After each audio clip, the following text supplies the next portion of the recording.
Good afternoon, everyone, and welcome to the Richard Listen Show. We're back for a festive holiday edition of the Richard Listens podcast. It's been a fun, exciting month. Hope your Thanksgivings were amazing. I spent mine, as every dedicated sports performance consultant and sports parent does, on the road to Las Vegas, dodging cars, battling the wind. Quite an experience watching the elite soccer academies play in Nevada, Las Vegas. So that was quite an experience. We've been through some of my own recovery and injury, so I'm excited to get tips today. It's always a little self-interest on our show, how we're going to get help and for other athletes out there who are weekend warriors, who try and push themselves a little bit through Tough Mudder Spartan races and then find themselves with a little bit of a tweaked ankle or elbow in my case, and they try and figure out, how far to push it and how to get back in the game and stay healthy and still take care of their bodies as recovery and injury prevention become more and more important. Our guest today is Miss Crystal Perry. Miss or Mrs.? Mrs. Thank you. One of many ways I'll be corrected today. She is a functional movement therapist and specializes in performance recovery. Her motto is to help you move like a pro and create longevity. She has a BS in kinesiology, human movement emphasis, and an AS in sports rehabilitation therapy. So she's going to tell us a little bit how she has gone out to create her own model of helping athletes. And we're going to get to ask her a little bit about how to apply these strategies, philosophies, techniques to your own recovery and injury prevention. Of course, without further ado, my esteemed co-host in studio today, when he's not doing several 100-pound back squats and showing them off on the IG, Mr. Darrell Noel. Hey, what's going on, people? How you doing? How you doing today? It's been a while. I haven't seen you, Richard. Huh? Yeah, man. How was your Thanksgiving? It was phenomenal. I think I ate too much, but I've gotten back in the workout groove, so I'm good now. I'm down like 11 pounds. Really? That's incredible. Yeah. That's incredible. It's hard to turn away. Well, I can tell you, if you want to have a Thanksgiving meal, I encourage you to have the Denny's in Barstow. Has excellent pecan pie. So if you do find yourself stranded on the I-15 in a snowstorm, shout out to Denny's. The thing about pecan pies is my aunt used to make them, and she passed away, so I will never eat a pecan pie again. Oh. Yeah, so there we go. Well, that's good. I guess that's good for the waistline, and that's a one way of paying tribute to her. It's all sugar. Nothing but sugar. That's true. But and aside topic to this whole show is both our guests are, should we say amateur or hobbyist chefs on the outside. So we could very easily just turn this into a show on vegan cooking versus smoking meat. But I have to stop you right there. I don't do any vegan cooking. That's Crystal's specialty. When I barbecue, it's not all about you, Darrell. That's actually not my specialty either. Oh, boy. Okay. That's the real. When I barbecue or smoke meat, I don't have sides. So I think I told Crystal this one time, no sides, no vegetables. It's all. You're a purist, huh? All meat. No, you have not told me that. All meat. And so I guess crazy. You haven't watched Game Changers on crazy. Netflix, huh? I did. You did watch Game Changers? I did. If any of you haven't seen that, listeners out there, this is a show on elite athletes who have adopted a vegetarian diet. What, as being someone who's in the strength and recovery field, how do you react to that?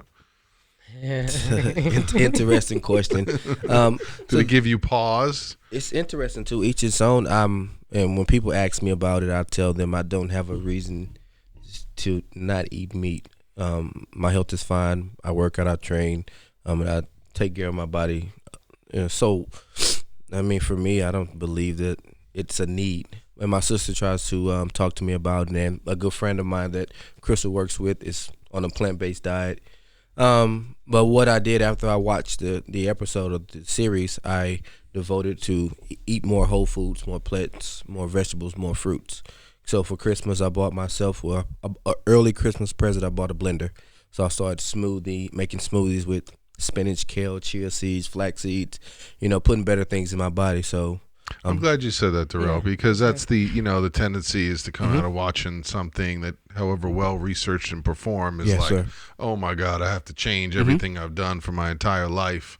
And and that can be an unhealthy way or unsustainable. We won't call it unhealthy because you could do healthy things, but it could be really unsustainable for your lifestyle. Of course. And so to think through or to make small changes. So I like that. I've been literally looking for where I can get chia seeds or where I can get some kale in my life, and it's I seem like a little kid, when I go in to order out, do you have some kale, but at least it's one little small change. Of course. So one thing I hang my head on, even though I'm not vegan or plant-based, I do 80-20. 80% of the time I've eat a whole, healthy, functioning life with my meals. 20% of the time, in moderation, I eat the things that I enjoy. So whatever that may be, I eat it in moderation. That way I don't crave it so much. So when you crave something, you get to the point where you need it. It's like an addiction. Like you need it. Yeah, and food is an addiction. I mean, food can be. Yeah, and when you get that, you tend to overeat. So every single day of the week is 80-20. So now when I get my coffee with a lot of sugar like I like it, it's not in excess. Or a Snicker bar, I only eat a quarter piece. That satisfies my craving for the things that I really like or enjoy. So that's one reason why I can't say it's not for me. It's just I'm not that passionate about it. I don't feel the need to be plant-based. I didn't grow up like that. So yeah, and I appreciate you bringing that authenticity. I mean, we had a previous guest on here, Stuti Gupta, who brought in faux nuts. So, because I'm always talking about donuts, and everyone knows, for my birthday or for the holidays, it's something I like to enjoy once in a while. Yeah. If you're going to get up at 6 a.m, be in a soccer field freezing, occasionally a little bit of enjoyment and warm beverage and sugar is okay. But even within that, there's healthy ingredients. There's a way to look at what are you consuming. So finding that balance. But without further ado, as much as I would like to have a whole show about how Darrell raps and what kind of smoker he would like. 15-foot smoker. How much? 15-foot. 15-foot smoker, but that's a different show. Yeah. We didn't invite Crystal down here to talk about cooking, but that's fine. I'm sure guests would love to hear it as well. I will definitely get to that because that's part of recovery. Well, thank you for coming in here, Crystal. Please welcome to the show, please introduce yourself and your focus and your work as it ties to sports and performance.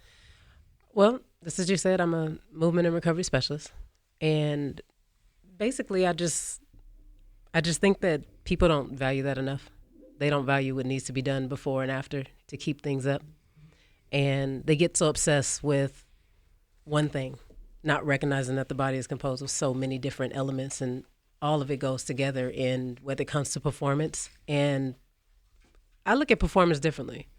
We can talk about athletes. But performance is everything and everybody. If you sit at a desk for 10 hours a day, you are performing. If you have an autoimmune disease and you have to get out of bed every day and you're in 100% pain every day, you're performing.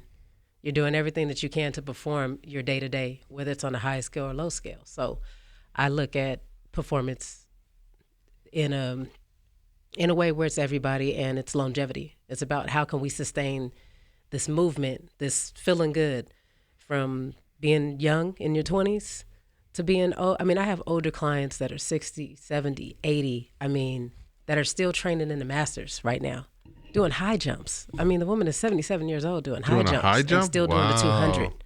I want to know what she eats. Because and it's not just about being vegetarian either. It's because she understands movement, she understands recovery, she understands the importance of just not ignoring your body and just taking care of it. Well, thank you for bringing that perspective. Here I am just pushing the athlete angle, and I do want to bring it home to I think that's authentic, right? All of us, right? It takes tremendous amount of energy to sit in one place for a long period of time.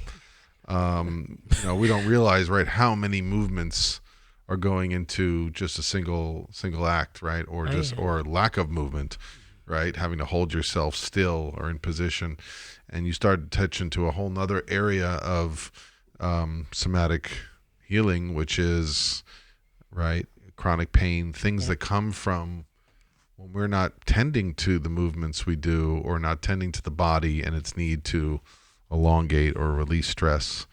And even further, it steps into the ways we set boundaries, the ways we operate in relationship, the ways we hold tension or are allowed to express emotions in relationships.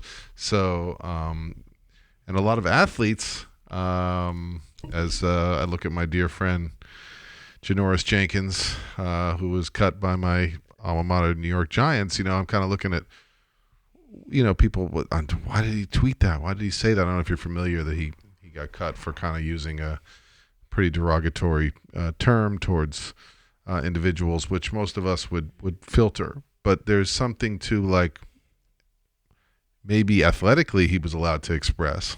Yeah. And again, I don't know Janoris well, but I've watched him and been a fan for a long time. But many athletes, you're allowed to express through your body, but were you allowed to express yourself emotionally? And was there anybody there to help you learn corrective language or educate you? Because we all need to learn about what is appropriate and what is sensitive in relationship. And so when we don't, unfortunately, now they're pros with all these microphones on them. So, I wish him healing and health and his growth. But, so bringing that perspective back, there's so much that goes into pain in our relationship to our emotions. So if you can start with the body and you can develop a healthy relationship with is it stretching that you employ a lot of? Is it a lot of? No. So my background, obviously, kinesiology, sports rehab, and there's a long list of training that I've had, like different modalities, just different mindset, holistically. I went to the World School of Massage and Holistic Health, like way back in 2004, and just getting those different, just getting those different viewpoints of different people. You see that everything is inside out. And everything, there's principles, basically. There's principles to recovery. There's principles to movement. And they go hand in hand. And they go hand in hand with life. So people have to understand that when I say move like a pro, it's no matter who you are, finding your inner pro and recognizing that there's a longevity in that. And, when you use, sometimes terminology has, you do a little bit of wordplay. And moving like a pro for the average person, they see these pro athletes, they see all these people, and they want to be just like that. So that's a way to kind of motivate themselves and say, okay, you see how these pro moves, what can you do to have some similar things in what you do every day? And so, and there's principles to that. There's principles to that. So you've mentioned that a few times. What are a few principles that the lay listener who, like you said, has just gotten done watching the NFL all Sunday or right, and they're out there, and or even soccer player just got done watching Georgetown beat Virginia in penalty kicks in the NCAA championship, and they're like, oh my God, I want to do that, I want to duplicate that. Yeah. But how would you help that person begin to apply basic principles? Well, so for me, when I sit down with somebody and I'm consulting, I'm trying to see what their lifestyle's like. First of all, I want to know if you even work out. A lot of people say they work out and they don't. A lot of people say they do a lot of things and they don't. They say that they drink enough, they eat right, and then when you get down to the nitty-gritty of it, they don't. I do agree with your 80-20, by the way, but depending on the arena. Of course. Definitely depending on the arena. I'll elaborate on that, though. I think it's different for athletes than it is for people like you and I and just like regular people. Now, if you're trying to perform, it's different. You have to be stricter, right? Of course, and I definitely agree with you. Everybody's different, and the needs and the sport that you play kind of overrides all of that. If you look at the grand scheme of things, the needs that the athlete has based off a general wellness client is totally different. Yeah. And if you want to get deeper into it, your habits, your lifestyles, your history of genes, etc., play a big part in that. So that's another reason why I chose to go 80-20 opposed to 20-80, because I feel that my genes were shifted in a negative way because of my mom and my father had, a history of family illnesses and, things like that. So that's one reason why I'm passionate about what I do and essentially why I got into the field of training, Yeah. So, you got into training and I got into recovery because that's the part that's missing. Of course. People want to do recovery, they're putting it out there more. But a lot of it is based, it's like modality based. Mm-hmm. And modality meaning that they look for one thing to be like the reason why they're recovering. Oh, I use a Normatec, so I'm recovering. Oh, I take ice baths, I'm recovering. Oh, I'm drinking muscle milk afterwards. I'm doing okay. And it's beyond that. So these principles that I based everything on is based on, once again, an inside-outside approach. And when I say inside-outside, what goes on inside your body happens first. And then, unless you have like some kind of blunt force that happens, and then you get that muscle and joint component, and then they kind of go together. So I would look at your lifestyle and I would look at everything. And the first thing I'm going to start with, hands down, is hydration. That's a big topic, and it's a topic that nobody really understands or takes serious. They look at hydration as, oh, I drink enough water. But what's your lifestyle? If you're drinking 5 cups of coffee a day, you're not drinking enough water. You need at least 2 16-ounce bottle of water per 1 of coffee. And then I've had people even say, well, you got to put water in coffee, so it's the same thing. No, it's not. It's not just, coffee, black tea, stuff like that. I mean, for every cup of coffee, you need 32 ounces of water just to replace that cup of coffee? Pretty much. Wow. Pretty much. And people will play with those numbers and stuff like that. But when you start doing research studies and you start looking at stuff, that it just increases more and more and more, because it's what the body does. Hydration is big. I mean, it's all about replacing the water. And if you think about the body, we're made of 60% water, but nobody never knows what that water does. And they don't know that a range between 39% and 83%, each organ uses different versions of that. The biggest one would be the kidney, which is one of your biggest filtering systems in the body.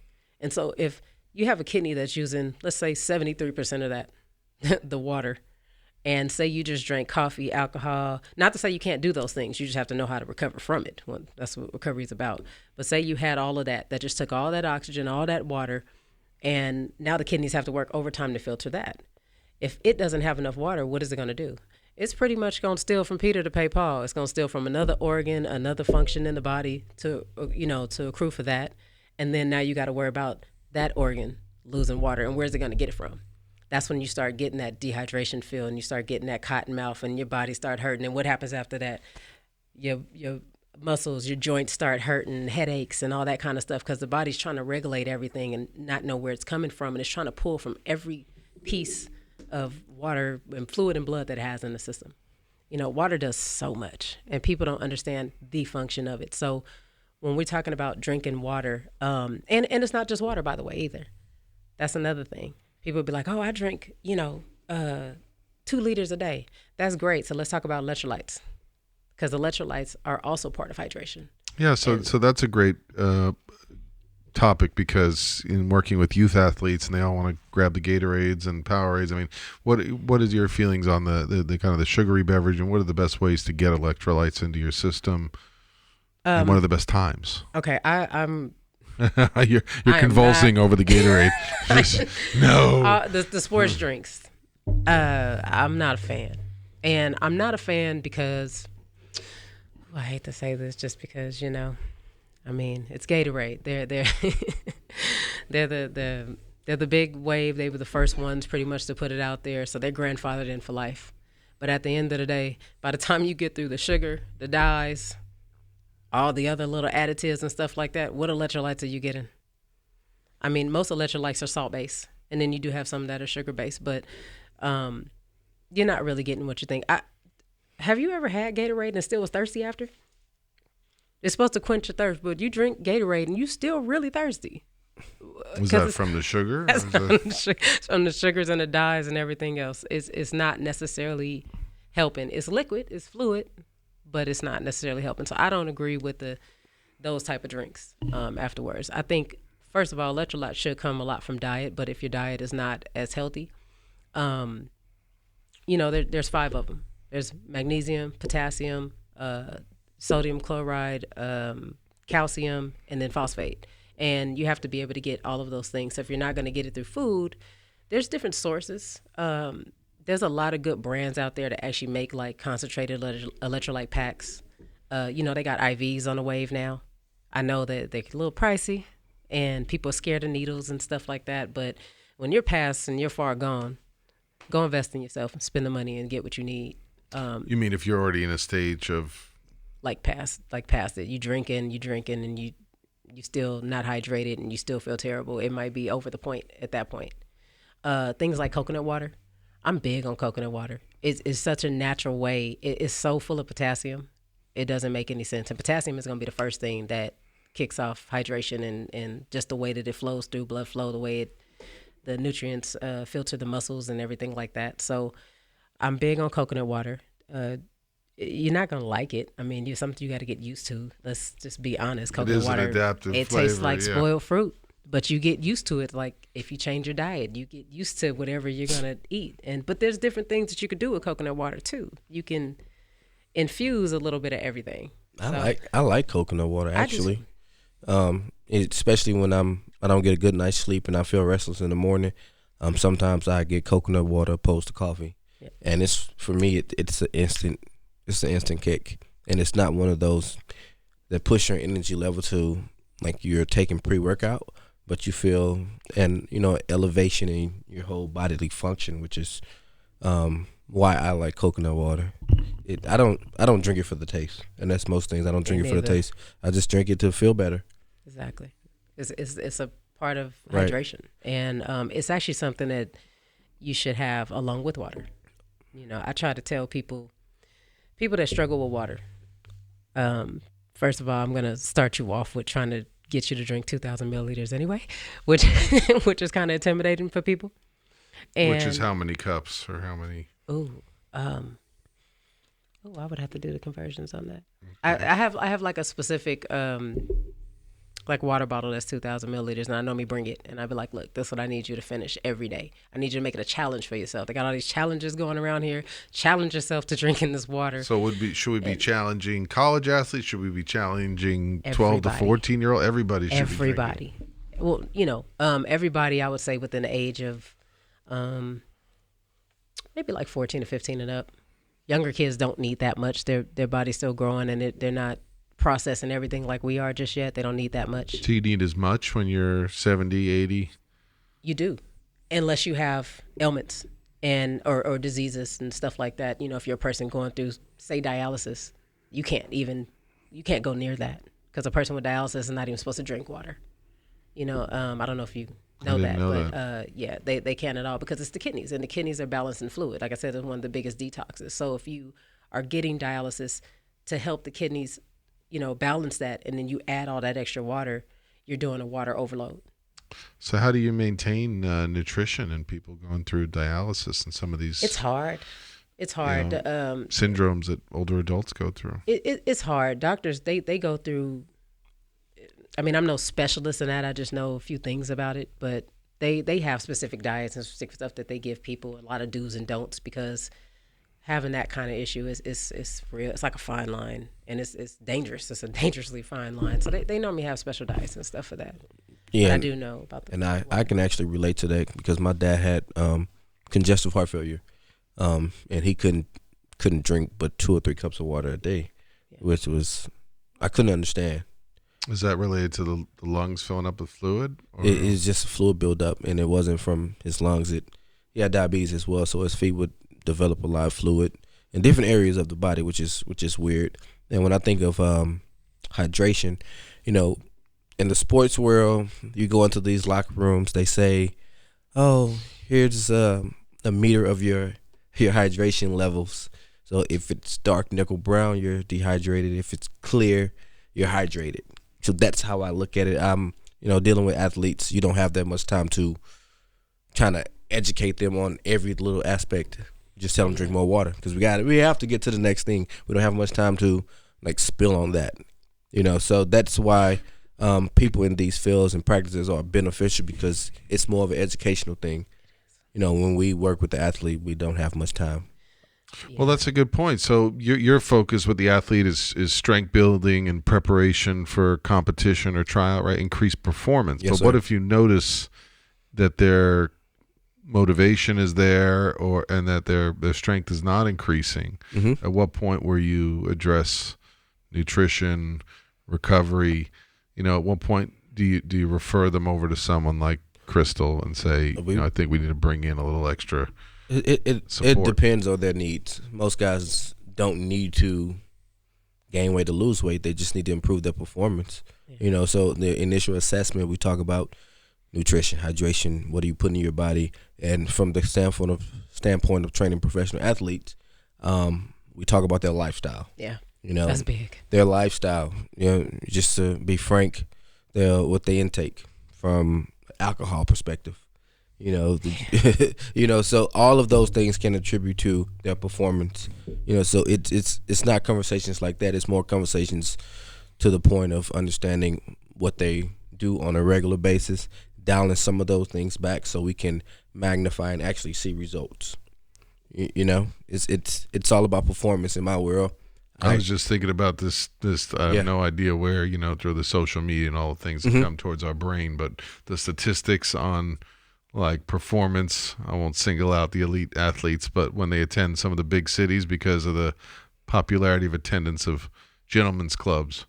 So the next day they're usually a little more tired, That's their lifestyle, period.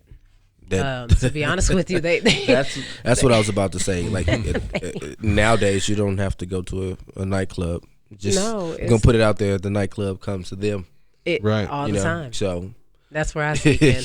So even though they're used to perform, they're used to doing it for a certain amount of years. The ability to sustain less sleep, detoxing alcohol out of the body. Or do you think that there's someone with the team trying to educate them on There is no one with the self-control? team. I can tell you that right now. There's at collegiate level, certainly, right? No, they don't really. It's not what you think. It's really not. And I need to really watch what I say. But at the end of the day, it's really not. There's people that they see outside, like Darrell, and the strength coach. The strength coach probably spends more time with them than the most. But it's all about, the problem with even the strength coaches, they're not always educated on it either. Like I said, they go modality based, and they'll just have like a pacifier and they don't know. And then somebody, I'll come in, and then that's why I'm just education for everybody. Like even a strength trainer, if I'm, and you know this from just us working together, the moment that you even refer somebody to me, the first thing that I'm saying is, so when are you going to come see me? Excuse me. That was right. See, I know. I love it when the conversation off camera. Darrell's been avoiding his own personal. I'm drinking water. I'm dehydrated right now. That was such a coincidence. Are you saying that from the perspective of even the people working in the field need help? Or are you saying that from? Yeah. It helps for me to be able to know that the person I'm working with understands the principles and philosophy that I'm coming from. No, like I told you, recovery is one of those things that people don't really understand, and you rarely meet people that understand it all. So what don't we understand? I mean, here I am. I'm a mental performance consultant. Darrell's a strength trainer. Like talk, and be blunt. What don't we understand? What are we missing? You don't understand these principles. You don't understand how important hydration is. You understand you need to drink water. You don't understand the importance. You don't understand the importance of, say, something like the lymphatic system, which is our waste removal, and how that comes into play. You understand muscle and joint. You understand you need to stretch. You understand that kind of stuff. But I can't tell you how many times I've had to explain the benefit of a warm up and a cool down. Not a dynamic stretch, not an ice bath. Something way deeper than that, which we can get into. Body education from your perspective and the person's perspective. Like, performance goes a long way. It's not just athleticism. And that's the thing that I think that everyone gets caught up in, is the athleticism and someone's ability to be able to finish and go hard and do all of this. And that's great. I think that's amazing, but that's not longevity. That's right now. So where does the education begin? Because everyone's being told, great workout, go work on your recovery, right? And so they're going to what's being marketed or what's available, the Normatec or cryotherapy. I like inversion, yoga. I mean, but is there a set protocol, or how does a person begin to figure out what is appropriate to them? And that's the problem. And that's something that I'm looking to put out now. Something I'm looking to make a bigger entity, and hopefully it reaches everywhere so people can understand what is necessary. Obviously before we even started, you said no social media. Yes, I've been exclusive. I've done that for a long time, for years, working with pro athletes, entertainers, and all that good stuff. But at the end of the day, it's not enough to reach the world. Right. I do know That's that. the interesting approach. I mean, it's amazing, right, that you have the exclusivity that people. The more that I'm seeing places pop up like cryo, like this, and they're singling everything out, the more I know that I need to put some stuff out there. And so, that's happening in 2020 for sure. And I'm looking not to just do it with me. I'm looking to get like-minded people and actually put them under this umbrella so we can all really just put it out there. Mm-hmm. And like I said, I'm starting with these principles. So a newsletter or magazine or something like that? I'm hitting everything. Social media, websites, newspaper. I'm hitting everything, down to hospitals, down to pro athletes, everything. And pretty much do like a mass overload on what recovery really is. And not only just what it is, why it is, and how could you do it. Like I said, not sticking with a modality of I use Normatec just because that's so popular. Knowing when to use a Normatec, knowing how to really use it. People don't really know even why they use it. They just know they put it on, and somebody told them it was blood flow. But you can jump up and down and have blood flow. so it's Isn't it good that people are playing around with healing, or is it also dangerous? It's dangerous. It's dangerous. I know Antonio Brown said he burned his feet in the cryotherapy. It's dangerous. You can burn your feet. I know somebody that with the portable one. Had a big old burn mark on their back. And I'm like, what's going on? Oh, I left it on too long. Well, why were you, it is dangerous. I see people use the Normatec and I see them put it on like 10 and they be on there for like 40 minutes. And that's why I'm laughing. Because one day you walked in one morning, I was just watching a movie on my iPad. And I had been on there for 40 minutes. And Crystal walks in, how long you been on? Like 40 minutes. She's like, oh, you're not supposed to be on there that long. I didn't know. I wasn't even on there to recover. I was just relaxing, getting my day started, honestly, just to be honest with you. But it's so much information that the general person, even me, that I don't know. That's why I reach out to different sources from different walks of life to educate myself. That way when I talk to clients, I can express what I know. So are you doing that in general just to keep yourself educated and aware, or are you doing that when you get with a client and you're kind of like, I'm a little stumped here? A little bit of both. So certain things that apply to me based off me. I know myself. I know what I need. I know what I'm not going to do, and I know what my time allows me to do. And so I know my time won't allow me to be as elaborate on certain things as I could or should be. So we will send them to different sources who specialize in this. So if Crystal has a client, she may see him on the table for 1 to 2 hours. Even though she's manually working with them, she's communicating and talking and getting a feel for everything about the person. So now she knows what aspect to attack and what certain type of conversation this person needs. And that's in her field, my field, probably in your field as well. And when we speak about doing certain things for yourself, of course, we spend more time servicing others that we don't have the time or commit to the time to benefit our own self, because we're spending all of our time consumers and with customers, with clients and things like that. So, which is why I said that I'll tell them, like, when are you gonna come see me? And it's not a slap in the face. I just want to make sure that everyone's on the same page. Well, exactly. But it's also, when they look at studies of just general people adopting exercise programs as we get to the new year and everyone makes their resolution, the top of the list is what? I don't have enough time. Yeah. And you look at professionals, right? When you look at healing and you talk about some of the things you're talking about, developing of fatigue and things like that, a burnout in my profession, stress. It's like, well, I'm too busy caring for others.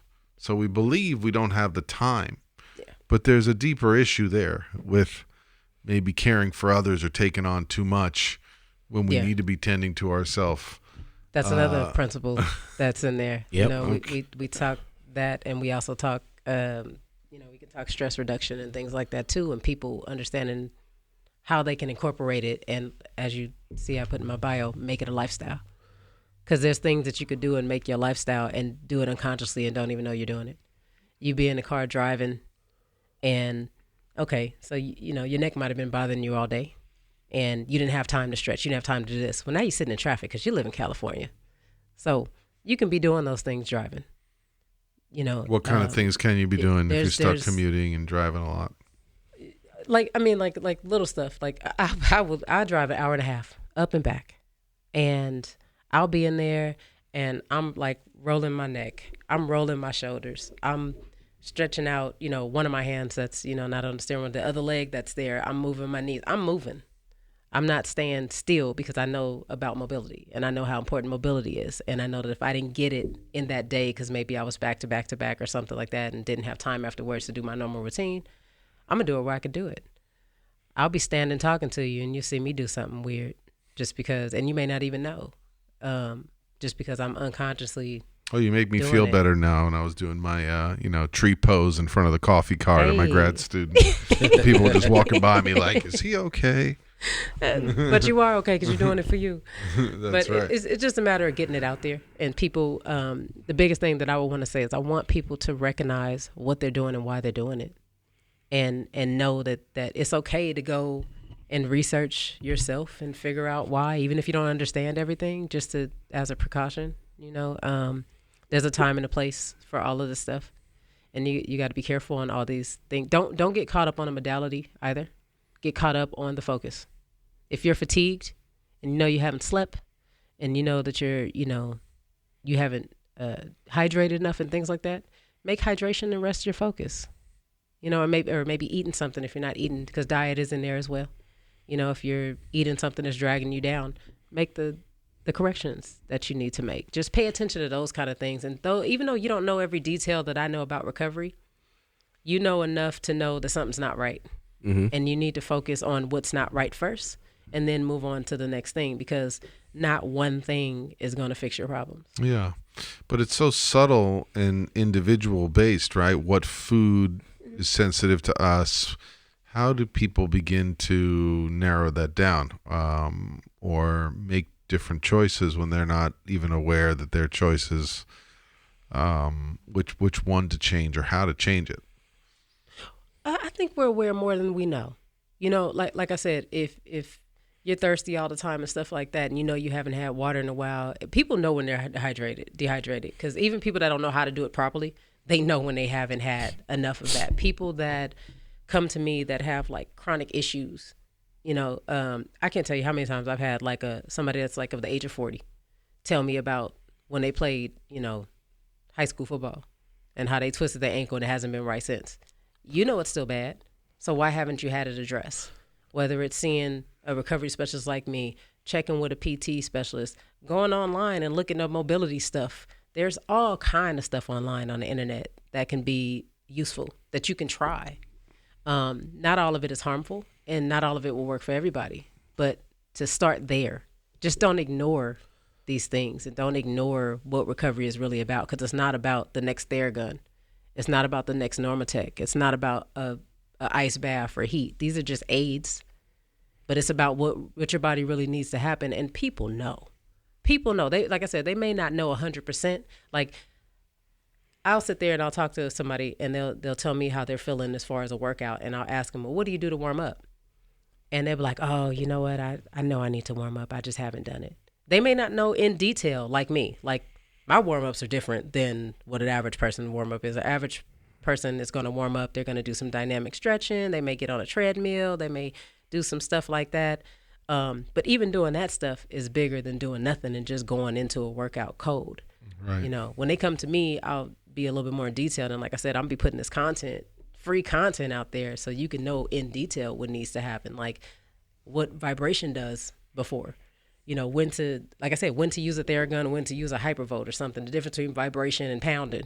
Like, I see people using a Theragun before they get ready to do a workout, and they don't even know what they just did. I know it says more range of motion and all this, stuff, but at the end of the day, let me sock you in your arm 5 times. So And there's then a lot go of tell you, education. and then go tell you to do a bicep. Right. So there's a lot of education and about tell the me- products and technology as much as it solves Yeah, I think they're and good because they're particular accessible. things. Right. We're But- excited just to get the product and I like them. But and even if you don't know everything about the stuff, you know enough to know, like I said, what you need. You know when you need to back up on something. If you're eating fried foods every day and you start to feel sluggish, you can't tell me that you were somebody that eats good here and there, you can't tell me that it wasn't from the food and you don't know that.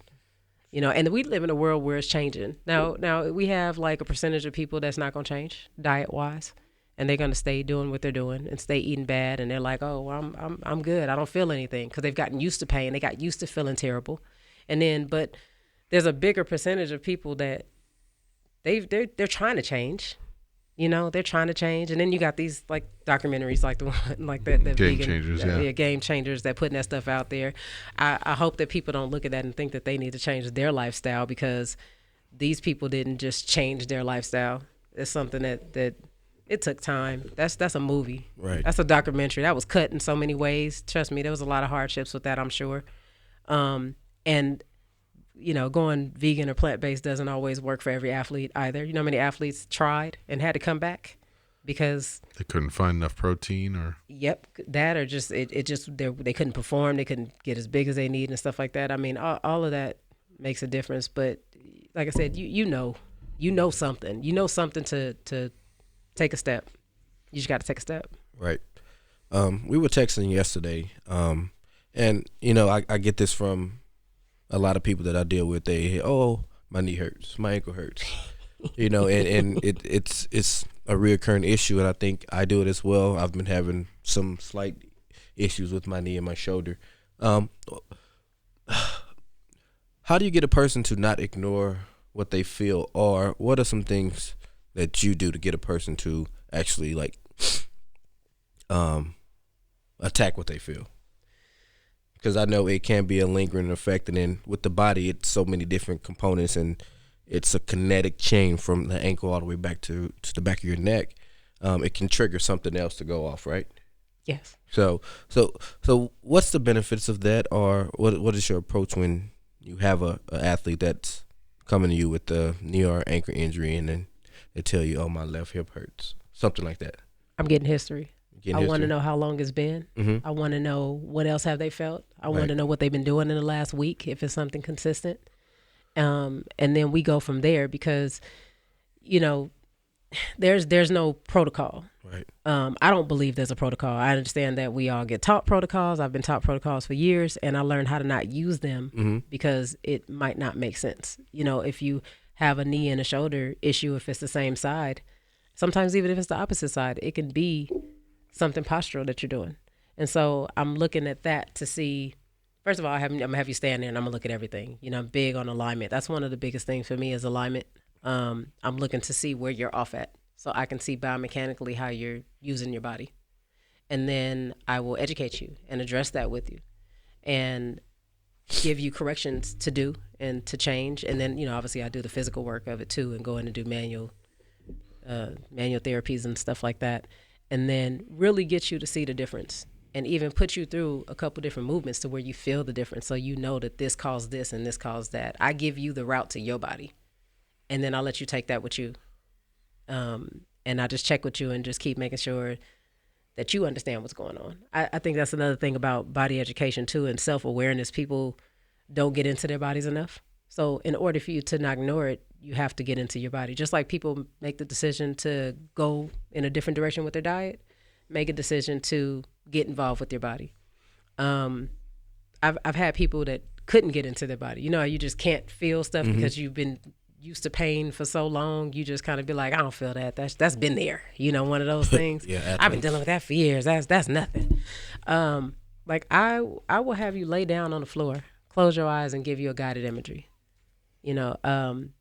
I'll tell you to take a deep breath. First thing first, take a deep breath. And as you take a deep breath, close your eyes and imagine what that breath is doing. Picture it hitting your nose, picture it going, through your throat, and where it goes next. I'm glad you said that, because that's actually a technique for sports psychology as well. And there's a phenomenon. Different people who go through trauma, they leave their body. They literally feel like they've left their body. So I can imagine a lot of athletes in particular who get used to, this is just what I do. We justify pain, we justify self-abuse.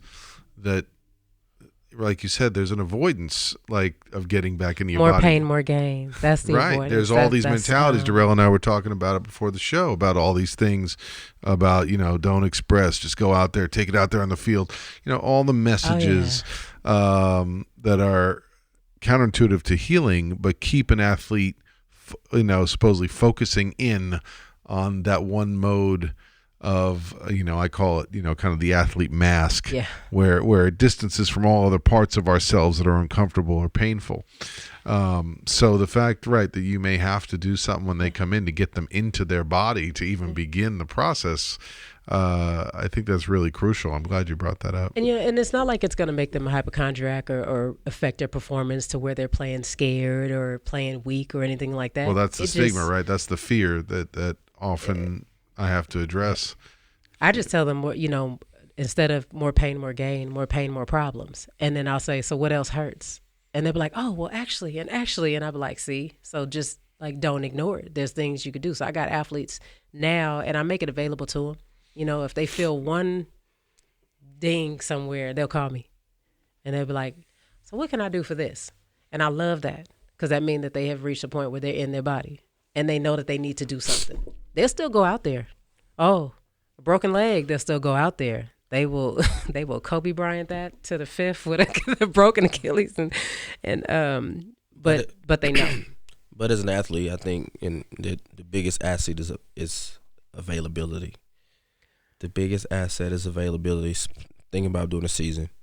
Your contract is on the line. Your performance is on the line. It's tough trying to get an athlete to rest and dial it back, but at the same time, you mean they have to be available all the time? They have to be available. Yeah. Or it's next man up. It's weird, that approach, but it is. But I talk to them about that too. Yeah. A lot, because I know it's hard. It's hard, but when I do grab them and I can engage, and I do everything I can to help with that. Because I always tell them that this body is what you're getting paid for. Right. So this is your money. So if you're not taking care of it, I don't care what you say, you're not gonna get that money. If you get hurt and you out, you've messed up. Right. It does take reconditioning. It does, and getting over, like, what's the difference between discomfort and pain, and are you just afraid of re-injury, or is there really something that's needing to be tended to, and in the long run, right, getting back to recovery will allow you to sustain it. Yeah. So that's where the emotional aspects of coping with injury are important too. Are you just grieving? Are you afraid of losing your position? Like, where is this coming from, and what's behind that? Yeah. Because if the motivation is just purely fear-based and you're overriding your body, that can set you up for playing stressed and setting you up for a risk of greater injury. Now, another thing I do with athletes, if they need it, is I will try to equip them with the stuff they need, as far as like tools. If I say I'm working with a bodybuilder and they keep getting some elbow tendonitis and some issues, stuff like that, first thing I'm saying is wear sleeves.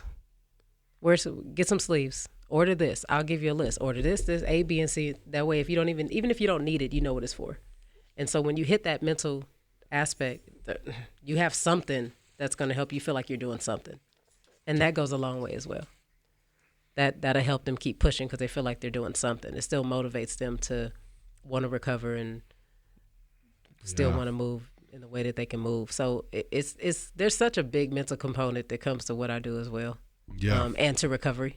Because like I said, there's a lot of what you don't know. And I just try to equip them with as much and give them physical things that they can do to help with that. I mean, just for you to think about what you can do is one step further in recovery. Yeah, I appreciate the perspectives you've shared today, and I know we could go in a million different directions and extrapolate in a bunch of different areas, but highlighting the mental component, that you said all of us know on an intuitive level that something's off, but kind of on the model of change, we don't know that we don't know. Yeah. There's a level of conscious awareness, pre-conscious awareness.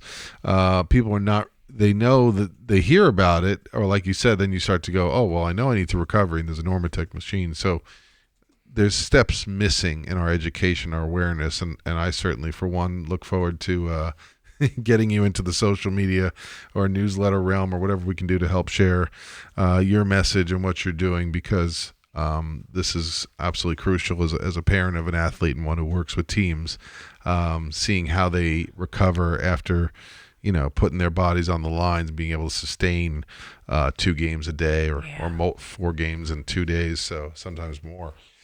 So, well, I thank Mr. Durrell for introducing us, Crystal, and for you for sharing your time today. And I, for one, hope to learn a little bit more about even my own hydration, because I think, I could see the thought go right. The defenses came up, right? I'm drinking plenty of water. So tell us, without social media, how can people find you, learn more about you, or access you for a session or consultation? Now that's a hard one.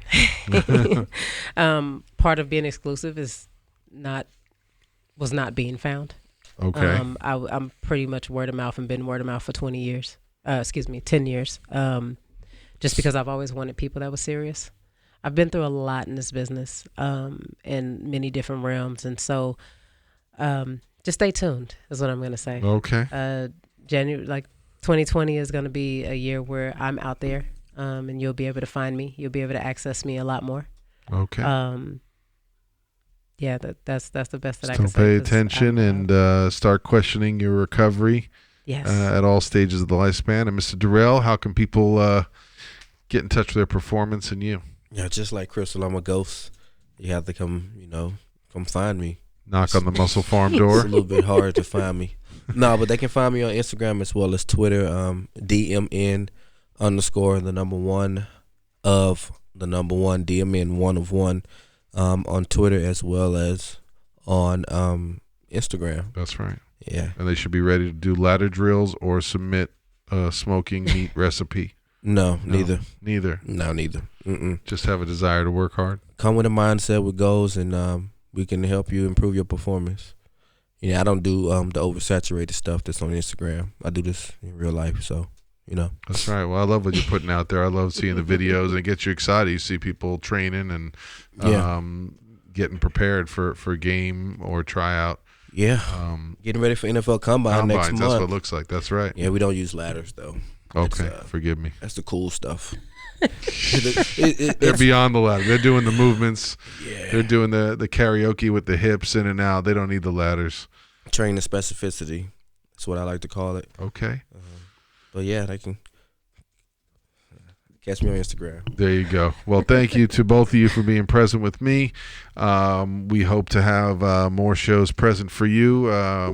If not right before the new year, early in January, to be able to release some exciting things going on. We're going to have child education specialists. We're going to have former NFL cheerleaders. We have a host of people lining up to come on. So please, we're going to have maybe even next week, I believe, we're going to have a basketball skills trainer who helps prepare Division I athletes for the NBA combine. It's also a combine, right? We're excited and thankful for all the people who are looking to come and join us from all across Los Angeles and across the globe. As always, Richard Olberger, clinical psychologist based out of Beverly Hills. Check me out, richardlistens.com, Instagram, Richard Listens, Twitter and Facebook, Richard Listens. Shout out to us. Let us know what you'd like to learn about. Interact with us, questions you have for our guest. We will try and get you answers and clarification, even though she's extremely exclusive right now. We have an in. We will be your voice, and keep your eyes out in 2020 to Richard Listens, checking in, a guide to peak performers, a book coming out in 2020. Thank you all, and I'm out.